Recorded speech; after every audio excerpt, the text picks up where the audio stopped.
अस्सलामुअलैकुम। मैं हूं साकिब रज़ा। आप देख रहे हैं टेक्निकल साकिब रज़ा यूट्यूब चैनल।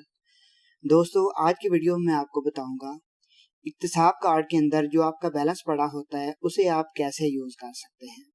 तो चलिए दोस्तों, आज की वीडियो स्टार्ट करते हैं। वीडियो को स्टार्ट करने से पहले अभी तक आपने मेरा चैनल सब्सक्राइब नहीं किया, उसे सब्सक्राइब कीजिए और साथ वाले बेल के आइकन पर ज़रूर प्रेस कीजिए।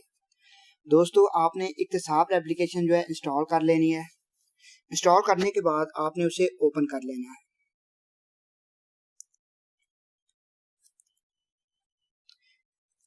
उसके बाद आपने उसकी लैंग्वेज चूज कर लेनी है जो भी आपने रखनी है।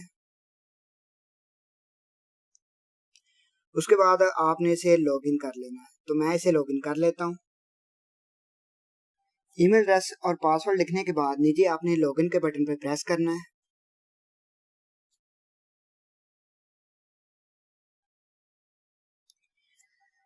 तो ये आप देख सकते हैं मेरे अकाउंट में अभी 12 रियाल पड़े हुए हैं। तो मैं इसे कैसे यूज कर सकता हूँ वो मैं आपको बता देता हूँ।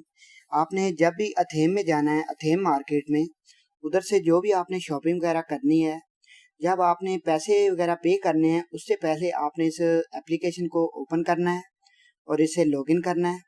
उसके बाद आपके सामने ये लिखा आ जाएगा यूज बैलेंस, इसके ऊपर आपने प्रेस करना है। तो ये आपके सामने एक QR कोड आ जाएगा और नीचे भी लिखा हुआ है टेम्परेरी कोड इज, आगे जो भी नंबर लिखा है 4 डिजिट का कोड होगा। तो ये कोड आपने उनको देना है।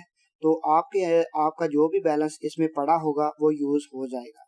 तो ऐसे आप अपना जो है बैलेंस इक्तिसाब कार्ड में जो बैलेंस होता है आपका वो यूज कर सकते हैं। दोस्तों, अगर आपको ये मेरी वीडियो पसंद आई है तो कमेंट सेक्शन में अपनी राय का इजहार जरूर कीजिएगा। तो ठीक है दोस्तों, मिलते हैं किसी नेक्स्ट वीडियो में।